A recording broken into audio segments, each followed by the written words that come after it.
Hello everyone, मैं आपका host, आपका दोस्त मिस्टर जीडीएस आपका स्वागत करता हूं हमारे इस प्लेटफॉर्म पे और आशा करता हूं कि आप लोग बहुत अच्छे होंगे। आज हम जो करने जा रहे हैं हमारे जीडीएस टू एमटीएस 2025 में जो राजस्थान सर्किल का जो पेपर हुआ था उसमें जो मैथमेटिक्स के क्वेश्चन आए थे उनको आज हम सोल्व करने जा रहे हैं। तो लेट्स स्टार्ट। तो सबसे पहला जो हमारा क्वेश्चन है वो क्या है, वही बोर्ड मास वाला क्वेश्चन है। ठीक है, तो बोर्ड मास में सबसे पहले हमको ब्रैकेट दिख रहा है यहाँ पे, तो सबसे पहले हम ब्रैकेट को सोल्व करेंगे। ठीक है, ब्रैकेट को सोल्व करेंगे तो देखो अब ब्रैकेट में भी अलग अलग ऑपरेशंस दिख रहे हैं हमको। मल्टीप्लाई दिख रहा है, डिवाइड दिख रहा है, एक तो मल्टीप्लाई है, ये मल्टीप्लाई, ये डिवाइड और यहाँ वापस मल्टीप्लाई। ठीक है, तो सबसे पहले हम किसको सोल्व करेंगे, तो डिवाइड को सोल्व करेंगे। ठीक है, तो ये 15 हमारा एज इट इज़ है। ठीक है, अब ये 2 का डिवाइड ये 32 में देंगे तो कितना आ जाएगा अपने पास, 16 आ जाएगा। मल्टीप्लाई में 5 एज इट इज़ चल रहा है। ठीक है, ये ब्रैकेट क्लोज। डिवाइड में हमारे पास कितना चल रहा है, 75 एज इट इज़ चल रहा है। ठीक है, अभी ब्रैकेट पूरा सोल्व नहीं हुआ है। ठीक है, अब डिवाइड करेंगे तो हम कितना आ जाएगा, देखो 15 इंटू 5 कितना हो जाएगा अपने पास 75। मल्टीप्लाई में क्या चल रहा है, 16 चल रहा है। ठीक है, डिवाइड में क्या चल रहा है अपने पास 75। अब देखो एक तो ये तरीका है कि आप इसको मल्टीप्लाई करके पूरा सोल्व कर दो, या आप इसको एज इट इज़ इसको बाहर निकाल दो। अब देखो नीचे डिवाइड चल रहा है। ठीक है, डिवाइड चल रहा है मतलब जो भी इस वैल्यू निकलेगी इस ब्रैकेट में से उसमें पूरे में डिवाइड होगा 75। तो ये जो वैल्यू यही है, इसमें पूरे में किसका डिवाइड दे रहा हूँ, 75 का। तो 75 से 75 कैंसिल है, तो आंसर क्या आ रहा है हमारे पास 16। तो ये हमारा क्या हो गया आंसर। जो हमारा सेकंड क्वेश्चन है वो भी बोर्ड मास से रिलेटेड ही है। ठीक है, तो इसमें क्या क्वेश्चन दे रखा है हमको कि वही ब्रैकेट सोल्व करेंगे सबसे पहले। तो ये ब्रैकेट है हमारे पास, 5 हमारा एज इट इज़ है। ब्रैकेट सोल्व करेंगे, देखो 2 दे रखा है, 3 की पावर कितनी दे रखी है, 4 दे रखी है। तो कितनी हो गया, देखो 3 की पावर 4 का मतलब तो आप लोग जानते होंगे, फिर भी मैं बता देता हूँ कि 3 को 4 टाइम मल्टीप्लाई करना है। 3 इंटू 3 इंटू 3 इंटू 3, तो 3 3 ज़ा 9, 9 3 ज़ा 27, 27 इंटू 3 कितना हो गया अपने पास 81। डिवाइड में अपने पास क्या चल रहा है, 6 चल रहा है, प्लस 7 माइनस 8 चल रहा है। ये 5 मल्टीप्लाई, इसका अपन मल्टीप्लाई करेंगे तो कितना आ जाएगा अपने पास, 2 1 ज़ा 2, 2 8 ज़ा 16। डिवाइड में क्या चल रहा है, 6 प्लस 7 माइनस 8। अब ब्रैकेट हटा सकते हैं अपन, तो ये 5 मल्टीप्लाई। ठीक है, तो 3 की पावर 4 का मतलब क्या हो गया अपने पास, ये हो गया अपने पास, सोल्व कर लिया हमने। तो हम इसको एज इट इज़ लिख सकते हैं 162 डिवाइड बाई 6 प्लस 7 माइनस 8। ठीक है, सबसे पहले क्या होगा, डिवाइड होगा, तो 5 मल्टीप्लाई में 6 का डिवाइड 162 में जाएगा तो कितना टाइम जाएगा, 6 2 ज़ा 12, 6 6 7 ज़ा 42। प्लस में क्या चल रहा है अपने पास, 7 चल रहा है, माइनस 8। फिर क्या होगा, मल्टीप्लाई होगा, तो इसका मल्टीप्लाई करेंगे तो 5 7 ज़ा 35, 5 2 ज़ा 10 और ये कितना होगा 13, प्लस 7 माइनस 8। ठीक है, इसमें क्या करेंगे, सबसे पहले प्लस प्लस वालों को ऐड कर दो, तो 135 प्लस 7 कितना हो गया 142 माइनस 8। तो ये आंसर कितना आ जाएगा अपने पास 134। जो हमारा थर्ड क्वेश्चन है वो क्या है कि अजय पूरे वर्ष में 216 दिन स्कूल गया। वो पूरे वर्ष में कितने दिन स्कूल गया, 216 दिन। वैसे आपको पता है स्कूल में तो इतने ही दिन जाना पड़ता है। यदि उसकी उपस्थिति 90% रही, मतलब जो 90% है वो किसके इक्वल बताया जा रहा है, तो 216 दिन के बराबर बताया जा रहा है। तो ज्ञात कीजिए कि स्कूल कुल कितने दिनों के लिए खुला था। यदि 90% 216 के इक्वल बताया जा रहा है, तो मैंने मान लिया कि जो टोटल जो दिन खुले थे, लेट टोटल जो डेज स्कूल खुली थी वो मैंने x मान ली, यानी टोटल डेज का कितना हमको 90%। तो ये इसको ऐसा ही लिखते हैं हम। वो किसके बराबर दे रखा है हमको, 216 के बराबर दे रखा है। तो ठीक है, ये कितना हो जाएगा अपने पास, ये 10 से 10 कैंसिल है, ये 9 से इसको डिवाइड देंगे तो 9 2 ज़ा 18 और 9 4 ज़ा 36। तो ये कितना हो जाएगा अपने पास, ये 10 उधर मल्टीप्लाई हुआ तो 240 डेज, यानी टोटल स्कूल खुली थी वो कितने दिन के लिए खुली थी, 240 दिन के लिए वो स्कूल खुली थी। देखो किसी पुस्तक को 258 रुपये में बेचने पर पुस्तक विक्रेता को 20% का क्या होता है, लाभ होता है। कितने परसेंट का लाभ हो रहा है, 20% का। मतलब जो उसकी एक्चुअल प्राइस है उससे उसको कितने परसेंट में बेच रहा है, वो 120% में बेच रहा है। यदि एक्चुअल प्राइस को हम 100% माने तो वो बेच रहा है 120% में, और वो वैल्यू किसके बराबर आ रही है, 258 रुपीज़ के इक्वल आ रही है। ठीक है, तो इससे हम एक्चुअल प्राइस निकाल सकते हैं क्या, बिल्कुल निकाल सकते हैं। जैसे x का यदि 120% हम निकालेंगे तो वो किसके बराबर आ रहा है, वो आ रहा है 258 के। 120 क्यों लिखा, क्योंकि 20% का लाभ हो रहा है। तो वैल्यू पहले 100% तो ही है, उसमें 20% ऐड करेंगे तभी तो वो 120% यानी 20% का लाभ होगा। और वो वैल्यू किसके बराबर दे रखी है, 258 के। और हमको पता है कि किसी की वैल्यू का किसी परसेंट कुछ भी परसेंटेज निकालना हो तो कैसे निकालते हैं, जैसे 120% निकालना है तो 120 डिवाइड में क्या कर देंगे हम 100, और इक्वल में हमको 258 रुपये दे रखे। ठीक है, अब इसको सोल्व करेंगे तो ये हो गया 12 का डिवाइड देंगे तो 12, ये कितना हो जाएगा अपने पास, इसको हम इधर भेज देते हैं पहले। x इक्वल टू 258 रुपीज़ दे रखा है हमको, मल्टीप्लाई में क्या आ जाएगा 100 और डिवाइड में क्या आ जाएगा अपने पास 120। ये 10 से 10 कैंसिल हो गया अपने पास, और ये कितना आएगा अपने पास 2 5 जा 10, ये 2 6 जा क्या हो जाएगा 12 हो जाएगा। तो ये कितना आ रहा है 258 मल्टीप्लाई में 5 और डिवाइड में क्या चल रहा है 6 चल रहा है। ठीक है, और ये कितने टाइम जा रहा है 6 4 जा 24, ये 1 बचा 6 3 जा 18, यानी 43 मल्टीप्लाई 5, तो 5 3 जा 15 और 5 4 जा 20 और 21, यानी जो एक्चुअल जो उसकी जो प्राइस है वो कितनी आ रही है अपने पास 215 रुपीज़ आ रही है। एक्चुअल प्राइस जो एक्स की वैल्यू है ये वो कितनी आ रही है अपने पास 215 रुपीज़, कितनी आ रही है 215 रुपीज़। अब आगे क्वेश्चन क्या कह रहा है, तो 30% लाभ प्राप्त करने के लिए उस पुस्तक को कितने रुपए में बेचना चाहिए। तो एक्चुअल प्राइस किसके बराबर आ रही है 215, तो हमको 30% लाभ प्राप्त करना है। हमको क्या करना है 130% लाभ प्राप्त करना है। तो क्या करेंगे हम एक्स का क्या निकाल देंगे 130, और एक्स क्या है यहाँ पे 215, इसका हमको क्या निकालना है 130% निकालना है। तो ये 10 से 10 कैंसिल है। ठीक है, ये कितना हो जाएगा 5 2 जा 10, ये कितना हो जाएगा 5 4 जा 20 और ये 5 3 जा 15। तो ऊपर क्या आ गया अपने पास 43 मल्टीप्लाई 13 और नीचे डिवाइड में क्या चल रहा है 2 चल रहा है। ठीक है, तो कितना आ जाएगा 13 3 जा कितना हो जाएगा अपने पास 39 हो जाएगा, और 13 4 जा कितना हो जाएगा 52 और 3 कितना हो जाएगा अपने पास 55, डिवाइड में क्या चल रहा है 2 चल रहा है। तो ये कितना आ जाएगा अपने पास 2 4 जा 4, ये कितना हो जाएगा 2 7 जा 14, ये कितना हो जाएगा 2 6 जा 18। ठीक है, और 1 बचा तो 2 5 जा 10, यानी 276.5 रुपये में यदि 130% है 30% का लाभ बनाना तो उसको कितने में बेचना पड़ेगा हमको 276.5 रुपये में उसको हमको बेचना पड़ेगा। ये थोड़ा यहाँ पे ध्यान रखना, ये 2 9 या 18 होगा यहाँ पे ना, यहाँ थोड़ी गलती कर दी मैंने, आई एक्सेप्ट इट। कितने रुपए में बेचना पड़ेगा 279.5 रुपये में उसको सेल करेगा, तब जाके उस पर 30% का क्या होगा प्रॉफिट होगा। जो हमारा 5th क्वेश्चन है वो क्या है वर्क वाला है ना। ए व बी एक काम को 18 दिन में कर सकते हैं। जो ए और बी दोनों मिलकर एक काम को कितने दिन में कंप्लीट कर रहे हैं 18 डेज में कंप्लीट कर रहे हैं। डी मतलब डेज है ना। बी तथा सी उसी काम को 24 दिन में कंप्लीट कर रहे हैं। यदि बी और सी की बात करें तो उसी काम को कितने दिन में कंप्लीट कर रहे हैं 24 डेज में। ए तथा सी 36 दिन में पूरा कर सकते हैं, और ए और सी मिलकर करेंगे तो उस काम को कितने दिन में कर सकते हैं 36 दिन में। जब भी ऐसी कंडीशन बन जाए हम सबसे पहले क्या करते हैं आपको पता है एलसीएम लेते हैं। एलसीएम किसका लेते हैं 18 24 और 36, तो इनका एलसीएम लेंगे तो अपने पास कितना आ जाएगा 72। तो अब क्या करेंगे हम 18 का डिवाइड 72 में देंगे तो कितने टाइम जाएगा अपने पास, ये जाएगा 4 बार। 24 का 72 में 2 बार, 36 का इसमें नहीं ये 3 टाइम जाएगा सॉरी, और ये इसका इसमें कितना जाएगा 2 बार। इसका मतलब क्या है ये जो आ रहा है ये तो हमने क्या हो गया टोटल वर्क हो गया, एज्यूम कर लिया कि ये टोटल वर्क है। क्या है ये टोटल वर्क है। और ये जो है ये क्या है कि ए और बी दोनों मिलकर एक दिन में कितना यूनिट वर्क कर रहे हैं 4 यूनिट। यदि टोटल यूनिट बेहतर यूनिट है तो एक दिन में कितना कर रहे हैं 4 यूनिट, तभी तो बेहतर यूनिट करने में कितना टाइम लग रहा है उनको 18 दिन लग रहे हैं। बी और सी मिलकर एक दिन में 2 यूनिट काम कर रहे हैं, ए और सी मिलकर एक दिन में कितना कर रहे हैं 2 यूनिट काम कर रहे हैं। सॉरी ये ए बी और सी मिलकर 3 यूनिट कर रहे हैं, और ये ए और सी मिलकर कितना कर रहे हैं 2 यूनिट कर रहे हैं। अब क्वेश्चन क्या कह रहा है ज्ञात करिए कि वे सभी मिलकर इस काम को पूरा कितने करना है।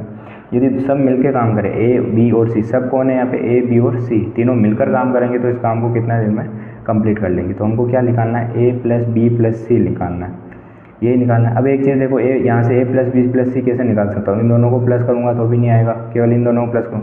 यदि मैं तीनों इक्वेशन को प्लस कर देता हूँ तो ए प्लस ए 2a हो जाएगा, बी प्लस बी 2b हो जाएगा, सी प्लस 2। तीनों को यदि प्लस कर दूंगा तो यहाँ पे क्या आ जाएगा 2a प्लस बी प्लस सी। और अब यहाँ पे इधर क्या चेंजेस होंगे तो इधर हमको यूनिट वर्क है जो एक दिन का जो वर्क है वो प्लस करना है। जैसे 4 आ रहा है 3 आ रहा है और क्या आ रहा है 2 आ रहा है, तो 4 3 7 और 2 4 3 7 और ये 2, ये कितना आ रहा है अपने पास 9। मतलब एक दिन में कितना यूनिट, यदि तीनों मिलकर काम करते हैं तो एक दिन में कितना करेंगे ये 9 यूनिट वर्क करेंगे। ठीक है, तीनों मिलकर काम करते हैं तो एक दिन में कितना कर रहे हैं यूनिट। लेकिन ये किसकी वैल्यू आ रही है ए प्लस बी प्लस सी की वैल्यू नहीं आ रही, ये किसकी वैल्यू आ रही है 2a प्लस बी प्लस सी की वैल्यू आ रही है। तो यहाँ पर हमको a प्लस बी प्लस सी की निकालनी केवल वैल्यू, तो ये नए 2 किस में चला जाएगा डिवाइड में चला जाएगा। मतलब एक दिन में कितना यूनिट वर्क कर रहे हैं यदि तीनों मिलकर साथ में मिलकर काम करते हैं तो एक दिन में कितना यूनिट वर्क करेंगे, ये 9/2 यूनिट वर्क कर रहे हैं। हमको टोटल कितना यूनिट वर्क करना है, 72। तो एक दिन में इतना कर रहे हैं, टोटल इतना करना है, तो ये 9/2 का इसमें 72 में डिवाइड दे देंगे, तो ये 9/2 का 2 ऊपर चला जाएगा, ये 2 हो गया। तो ये कितना हो जाएगा अपने पास 8, यानी 8 2 कितना हो जाएगा 16 डेज। तो टोटल वर्क करने में कितना टाइम लगेगा, हमको 16 डेज लगेंगे। एक बार वापस आप रिवाइंड करके देखना, आपको इजीली समझ में आ जाएगा। ऐसे बहुत सारे क्वेश्चन हमने पिछले वीडियोस में किए हैं। जो हमारा 6th क्वेश्चन है वो क्या है कि साधारण ब्याज की दर से यदि 800 रुपये 3 वर्षों में, टाइम 3 वर्ष दे रखा है, प्रिंसिपल अमाउंट हमको 800 दे रखा है, 920 रुपये हो जाते हैं। ठीक है, 920 रुपये हो जाते हैं, मतलब क्या इसमें क्या ऐड हो गया, ब्याज ऐड हो गया। आप देखो 800 रुपये से ये किस में चेंज हो गया है, 920 रुपये में चेंज हो गया है। मतलब कितना डिफरेंस आया है, 120 प्लस 8 हुए, तो ये 120 क्या हो गया हमारा, ऐसा ही हो गया, सिंपल इंटरेस्ट हो गया। टाइम हमको कितना दे रखा है, 3 ईयर दे रखा है हमको। प्रिंसिपल अमाउंट कितना दे रखा है हमको, 800 रुपये दे रखा है। तो यहाँ से मैं क्या निकाल सकता हूँ, यहाँ से मैं रेट ऑफ इंटरेस्ट निकाल सकता हूँ। तो फॉर्मूला क्या होता है, हम जानते हैं ऐसा इक्वल टू क्या होता है, P into R into T divide by 100, ये होता है। ऐसा ही हमको कितना दे रखा है, हमको 120। P कितना दे रखा है 800, आर हमको निकालना है, टाइम हमको 3 ईयर दे रखा है, और डिवाइड में क्या चल रहा है 100। ये 20 से 20 कैंसिल है, 8 का डिवाइड 120 में देंगे तो कितना टाइम जाएगा हमके पास 15, और ये 3 का डिवाइड देंगे तो कितना आएगा 5, यानी रेट ऑफ इंटरेस्ट कुल मिला के क्या आ गया अपने पास 5% आ गया। कितना आ गया 5%। अब इसको क्वेश्चन में आगे क्या दे रखा है, यदि ब्याज दर में 3% की वृद्धि हो जाती है, यानी पहले 5%, अब इसमें कितने परसेंट की वृद्धि हो रही है, 3% की, तो जो ब्याज दर आ जाएगी वो कितना आ जाएगी अपने पास 8% हो जाएगी। तो कुल धनराशि ज्ञात करो। मतलब यदि समय में सब वही रहेगा, प्रिंसिपल अमाउंट भी समय की, ब्याज दर में वृद्धि कर दी हमने केवल। ठीक है, किस में वृद्धि की हमने, ब्याज दर में वृद्धि कर दी, तो कुल धनराशि कितनी हो जाएगी। तो फॉर्मूला वही लग जाएगा, P into R into T. P कितना है अपने पास 800, R कितना है अपने पास 8, T कितना है अपने पास 3 डिवाइड बाई 100। तो ये 0 से 0 कैंसिल है, 8 8 से कितना हो जाएगा 64 मल्टीप्लाई में 3, तो ये कितना हो जाएगा 3 4 12 और 3 6 18, ये कितना हो जाएगा 19। टोटल ब्याज कितना बन रहा है अब अपने पास 192, और प्रिंसिपल अमाउंट कितना था 800, तो ये कितना हो जाएगा 992। तो अब टोटल जो बनेगा अपने पास क्या बनेगा, टोटल जो मूल अमाउंट जो बनेगा, टोटल धनराशि, वो कितना बनेगा अपने पास 8% बनेगा। देखो इस क्वेश्चन को हम एक तरीके से और भी कर सकते थे। कैसे कर सकते थे, एक चीज़ देखो, सारी चीज़ें वो क्यों हुई है, बस हमने किस में वृद्धि की है, हमने 3% में क्या की है भैया, वृद्धि की है। किस में वृद्धि की है हमने, 3% में वृद्धि की है। मतलब एक्चुअल में हमने जो वृद्धि की है, क्योंकि उस टाइम जो ब्याज आ रहा था वो हमको मिल ही गया था, 120 रुपये आ रहा था, टोटल 800 से 920 रुपये बढ़ता। हमने कितने परसेंट की वृद्धि की है, 3% की। तो हम डायरेक्ट यहाँ से क्या निकाल लेते, जैसे प्रिंसिपल अमाउंट हमको पता था, रेट ऑफ इंटरेस्ट 3% की जो वृद्धि की है वो बस वो रख दो आप, समय वही 3 साल ही है, और डिवाइड में 100, इसका मल्टीप्लाई किया, 3 3 9, 9 इंटू क्या हो जाएगा 8, कितना हो जाएगा अपने पास 72 रुपीज़ है। मतलब एक्स्ट्रा जो ब्याज है वो कितना है 3% पे 72 रुपीज़। तो 100 टोटल रुपीज़ कितना आ रहा था अपने पास 920, जब ब्याज क्या था अपने पास स्टार्टिंग वाली कंडीशन में 72, और ऐड कर दिया हमने जो एक्स्ट्रा ब्याज है वो कितना हो गया 992 रुपीज़। तो हमको इतना सारा करने की ज़रूरत नहीं, हम केवल इससे भी हम उसको फाइंड कर रहे थे कि जो जितना वृद्धि हुई परसेंटेज में, बस उसको यहाँ लिख दो, उससे जो ब्याज बन रहा है उसको टोटल राशि में ऐड कर दो, वही हमारा क्या आएगा, आंसर आएगा 992 रुपीज़। तो ये तो मैंने आपको बेसिक समझाने के लिए क्या एग्ज़ाम में आपको इतना सा करना है। ठीक है, देखो 7वां क्वेश्चन क्या है हमारा कि 7 लड़कों का, यानी टोटल नंबर्स कितने हैं 7 के एक समूह का औसत वजन है वो कितना है 5, यानी 7 जो पर्सन है उनका जो औसत वजन दे रखा है हमको कितना दे रखा है 56 kg। यदि मुझे टोटल वेट निकालना हो, हमको टोटल वेट निकालना हो तो क्या आएगा 7 इंटू 56, तो कितना हो जाएगा 7 6 42, और ये कितना हो जाएगा 35, और ये कितना हो जाएगा 4, ये कितना हो जाएगा अपने पास, ये कर रहा है ना अपन 7 6 42, और ये 35 4 ये क्या जाएगा 392, ये कितना आ जाएगा अपने पास 392, ये टोटल वेट हो गया। ठीक है, ये चीज़ समझ में आई। अब इनको क्या दे रखा है, इनमें से 6 लड़कों का वेट हमको दे रखा है, कितना दे रखा है 52 57 55 60 59 और 55। मतलब हमको क्या दे रखा है 52 दे रखा है, 57 दे रखा है, 55 दे रखा है, 59 दे रखा है, और ये 55 दे रखा है, और एक चीज़ और दे रखी 60 दे रखा है। 6 का दे रखा है, लेकिन एक जो 7वां लड़का उसका हमका वेट नहीं दे रखा है। हम क्या करते हैं, टोटल इनका एवरेज निकालने के लिए 7 का डिवाइड देते हैं, और टोटल सम हमको पहले से दे रखा, जो एवरेज है वो पहले से क्या दे रखा है हमको दे रखा है, क्या दे रखा है हमको 56 kg दे रखा है। ठीक है, एक तो वही तरीका हो गया, इसका अपन ने मल्टीप्लाई करेंगे तो ये आ जाएगा अपने पास 392। मतलब इनकी जो वैल्यू आ रही है टोटल, उनमें से किसको माइनस कर देंगे हम, या 392 में से माइनस कर देंगे तो किसकी वैल्यू आ जाएगी अपने पास, x की वैल्यू आ जाएगी। इन सबको आप ऐड करोगे तो जो आपकी वैल्यू आएगी वो कितनी आ जाएगी 338। ठीक है, प्लस x, ये किसके इक्वल आ रहा है अपने पास 392 के इक्वल। तो x की वैल्यू कितनी हो गई यहाँ पे 392 माइनस 338, इसको आप माइनस करोगे तो कितना आ जाएगा अपने पास 54 kg। तो ये हमारा क्या होगा आंसर। सिंपल सा है कि इन सबको प्लस करके टोटल जो वेट आ रहा है उसमें से माइनस कर दो, तो वही हमारा क्या हो जाएगा आंसर होगा। जो हमारा 8th क्वेश्चन है वो क्या है कि एक रेल है वो 60 किलोमीटर पर आवर की स्पीड से गति करती है, यानी जो स्पीड दे रही है वो कितना दे रही है हमको 60 किलोमीटर पर आवर। खंबे को कितने सेकंड में पार करती है वो 24 सेकंड में, मतलब टाइम दे रखा है हमको 24 सेकंड दे रखा है। तो सबसे पहले तो इसको आवर में चेंज करो, तो सेकंड को आवर में चेंज करने के लिए क्या कर देंगे हम 3600 का डिवाइड दे देंगे, ये हमारा क्या आ जाएगा आवर में। हमको क्या रेल की लंबाई, भाई जितना जो रेल है वो किसी, ये जैसे ये कोई रेल है, ठीक है, ये अपना एक पिलर है, इसको वो क्रॉस कर रही है, मतलब वही है ना कि जितनी डिस्टेंस क्रॉस करेगी वही रेल की लंबाई होगी, क्योंकि वो रेल पूरा इसको क्रॉस करेगी, मतलब वो सारा वो जितना रेल ने वो डिस्टेंस क्रॉस की है, तो वही डिस्टेंस जो निकाल लेंगे वो रेल की हमारी क्या हो जाएगी लंबाई हो जाएगी। तो हम डिस्टेंस निकालेंगे तो डिस्टेंस क्या आ जाएगा अपने पास, क्या फॉर्मूला होता है डिस्टेंस का, डिस्टेंस का जो फॉर्मूला होता है वो क्या होता है हमारे पास टाइम मल्टीप्लाई स्पीड। तो टाइम हमको कितना दे रखा 24 डिवाइड बाई 300 और मल्टीप्लाई में क्या चल रहा है 60, 10 से 10 कैंसिल है, ये कितना हो जाएगा 60 हो जाएगा, और ये कितना हो जाएगा 24 डिवाइड बाई 60। ठीक है, हमको क्या जो आंसर दे रखा है वो किस में दे रखा है, मीटर में दे रखा है। तो ये जो डिस्टेंस है ये, यदि इसको मुझे मीटर में चेंज करना है तो किस में सोल्व करूँगा मैं, ये अभी किस में, ये भी है किलोमीटर में, किलोमीटर को मीटर में सोल्व करना है तो मैं 1000 का क्या कर दूंगा मल्टीप्लाई, ये 10 से 10 कैंसिल है, क्या आ गया अपने पास 2400 डिवाइड बाई 6, तो ये कितना हो जाएगा 400 मीटर। जो आंसर आएगा जो रेल की लंबाई है वो कितनी आ जाएगी अपने पास 400 मीटर। देखो रेल की लंबाई का मतलब क्या है, जैसे भी ये क्रॉस करेगी ट्रेन पूरा इस पिलर को या इस खंबे को क्रॉस करेगी, तो ये पूरा ये ट्रेन का पहला हिस्सा है, ये यहाँ से क्रॉस करेगा, धीरे धीरे ट्रेन आगे क्या बढ़ रही है, आगे बढ़ रही है, ये लास्ट का हिस्सा है, ये लास्ट का हिस्सा यहाँ तक पहुँचेगा, मतलब पूरा क्रॉस किया ट्रेन ने इस लंबाई को, वही ट्रेन की लेंथ भी हो गई, और वही कितना इतने समय में वो इस 24 सेकंड में क्रॉस किया, तो वो जितना उसने दूरी तय की वही क्या हो गई ट्रेन की लेंथ हो गई। ठीक है, तो ये हमको यहाँ कुल मिला के डिस्टेंस निकाल लेनी है, वही क्या होगी हमारी ट्रेन की लेंथ। ये 9th क्वेश्चन जो है हमारे पास कि 120 व्यक्तियों के एक समूह के पास 200 दिनों का क्या उपलब्ध है, राशन उपलब्ध है। क्या उपलब्ध है, राशन उपलब्ध है। 120 जो पर्सन है उनके पास 200 दिनों का राशन उपलब्ध है। कितने दिनों का राशन उपलब्ध है, 200 दिनों का राशन उपलब्ध है।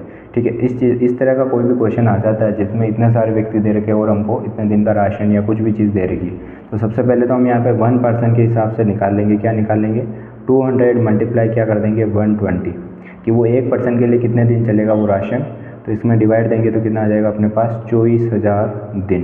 कितना हो गया 24,000 दिन, और ये हमारा क्या हो जाएगा, इसको हम क्या मान लेंगे टोटल यूनिट मान लेंगे, कि टोटल यूनिट कि ये टोटल यूनिट ऑफ राशन, कि राशन कितना है अपने पास 24,000 यूनिट अपने पास क्या है टोटल राशन। इस तरह के क्वेश्चन में सबसे पहला काम ही हमको यही करना है कि एक पर्सन के लिए निकालना है, तो वो कितना हो जाएगा, इन दोनों का मल्टीप्लाई करा देंगे, उसको हम क्या टोटल राशन मान लेंगे। कितना है टोटल राशन अपने पास 24,000 यूनिट। अब आपका क्वेश्चन बहुत ईजी हो गया। अभी आगे क्या कह रहा है कि यदि 5 दिन पश्चात, अब लोग शुरू करते हैं 120 व्यक्ति राशन का उपयोग करना, ठीक है, यदि 5 दिन पश्चात 30 व्यक्ति समूह को छोड़ देते हैं, तो सबसे पहले तो फर्स्ट 5 डेज़ की बात करते हैं। फर्स्ट 5 डेज़ कितने व्यक्ति है 120, कितने दिन की बात हो रही है 5 दिन की बात हो रही है। ठीक है, तो टोटल कितना आ जाएगा अपने पास 600। टोटल उन्होंने कितना राशन यूज़ लिया, 600 यूनिट राशन का यूज़ लिया। कितने राशन का यूज़ लिया इन्होंने, तो टोटल यूनिट, तो रिमेनिंग कितना बचा अपने पास 24,000 माइनस कितना हो जाएगा 600, तो ये कितना हो जाएगा अपने पास 23,400 यूनिट। अब जो शेष बच रहा है यूनिट टोटल राशन, वो कितना बच रहा है अपने पास 23,400 बच रहा है। ठीक है, एक चीज़ जो समझ में आ गई। अब ये क्या कर रहा है, 5 दिन 30 व्यक्ति छोड़ देते हैं उस समूह को, तो इनमें से भैया 30 व्यक्ति यदि छोड़ देंगे समूह को, तो अब कितने व्यक्ति बचे अपने पास 90 व्यक्ति बचे। तो शेष व्यक्तियों के लिए वो राशन कितने दिन तक पर्याप्त होगा, तो अब 90 व्यक्ति बचे, तो 90 व्यक्ति के लिए वो राशन कितने दिन चलेगा। तो टोटल राशन कितना बचा अपने पास 23,400, और टोटल व्यक्ति कितने बचे 90, बस डिवाइड कर दो। ये डिवाइड करेंगे तो कितना आ जाएगा 9 2 18 आ जाएगा, ये कितना आ जाएगा 9 6 54, ये 0, मतलब वो कितने दिन चलेगा, वो 260 दिन चलेगा। बाकी जो बचे व्यक्ति हैं 90 व्यक्ति, उनके लिए राशन कितने दिन चलेगा, 260 दिन। तो बस इसमें यही चीज़ हमको ध्यान रखनी है। सबसे पहली जो स्टेप है वो इंपॉर्टेंट है यहाँ पे कि टोटल हमको 120 व्यक्तियों के इतने दिन चल रहा है, तो एक व्यक्ति कितने दिन चलेगा, 120 × 200 हो जाएगा, तो 24,000, मतलब टोटल राशन हम क्या मान लेंगे, 24,000 डेज मान लेंगे। फिर आगे हमको क्या दे रखा है, फर्स्ट 5 डेज़ के लिए सारे व्यक्तियों ने उस राशन का यूज़ लिया, तो टोटल कितना यूनिट राशन उन्होंने यूज़ ले लिया, 600 यूनिट। तो फिर इन्होंने 30 व्यक्ति निकल गए उसमें से, तो अब 90 व्यक्ति बचे, तो बचा राशन भी कितना है, 23,400। तो वो कितने दिन चलेगा, तो 23,400 में हमने 90 का डिवाइड दे दिया। देखो 10th क्वेश्चन क्या है हमारा कि एक निर्माण स्थल पर 4 पुरुष और 5 महिलाएं काम कर रही है। एक कार्य को करने में वो कितना टाइम लगा रहे, वो 82 दिनों का समय लगा रहे। तो बताइए कि 5 पुरुष और 4 महिलाएं कर दी है इस बार उन्होंने उसी कार्य को, ये इंपॉर्टेंट है, कार्य क्या है, सेम है, पूरा करने में कितना समय लगेंगे। एक तो यहाँ पे एक चीज़ दे रखी है कि टाइम कार्य सेम दे रखा, और एक चीज़ और अलग से इन्होंने नहीं दे रखी कि एक पुरुष की क्षमता कितनी महिलाओं के बराबर है, ऐसा इन्होंने अलग से नहीं दे रखा। तो ये फॉर्मूला हम हर क्लास में पढ़ते ही है, m1 × d1 = w1। ये क्या होता है, m2 × d2 × w2, ये हमको दे रखा है। कार्य तो क्या समान है, तो ये तो क्या हो जाएगा, कैंसिल हो जाएगा। अब m1 × d1 = m2 × d2। m1 में क्या आ जाएगा अपने पास, 4 पुरुष प्लस 5 महिलाएं, और मल्टीप्लाई कितने दिन का टाइम लगा रही है, वो 82 दिन का। इक्वल में इस बार क्या है, 5 पुरुष, ये 5 पुरुष प्लस 4 महिलाएं, यानी 4 वुमेन, और मल्टीप्लाई में कितना डेज लगा रहे, तो वो हमको नहीं पता है। अब यहाँ पे क्या करेंगे, तो यहाँ पे जब इस कंडीशन में जब अलग से उनकी क्षमताएं नहीं दे रखी, तो हम क्या कर लेंगे, दोनों को क्या कर लेंगे, ऐड कर लेंगे। यहाँ पे क्या गया, 9 × 82 इक्वल में 5 + 4 कितना हो गया, 9, और मल्टीप्लाई में इसको मान लिया d। ये 9 से 9 तो कैंसिल है, ठीक है। तो वो भी कितना टाइम लगाएंगे, तो 82 डेज़ ही लगाएंगे। कितना टाइम लगाएंगे, वो भी 82, क्योंकि अलग से उन्होंने स्पेसिफाई नहीं कर रखा है। उन्होंने क्या नहीं कर रखा है, स्पेसिफाई नहीं कर रखा है कि उनकी क्षमताएं क्या है, बराबर। तो हम इस तरह से हम इसको सोल्व कर सकते हैं। तो ये हमारे सारे 10th के 10 क्वेश्चन कंप्लीट हो गए। कुल मिला के हमने राजस्थान सर्किल के 2023, 24 और 25 सभी तीनों सर्किल्स के पेपर सोल्व कर लिए। इसी तरह हम प्रत्येक सर्किल के हर तीनों सालों के पेपर के मैथमेटिक्स के पेपर क्वेश्चन सोल्व करेंगे, तो आपको सारा आइडियाज़ लगाएंगे। इसमें कुछ भी आपको गलत लगा हो सारे क्वेश्चंस में, तो आप प्लीज़ कमेंट करके बताएं। यदि आपकी बात सही है तो मैं उसको एक्सेप्ट करूँगा और उसको सही करूँगा। बाकी आप चैनल को सब्सक्राइब करें, वीडियो को लाइक करें एंड कमेंट जरूर करें। And thank you, take care.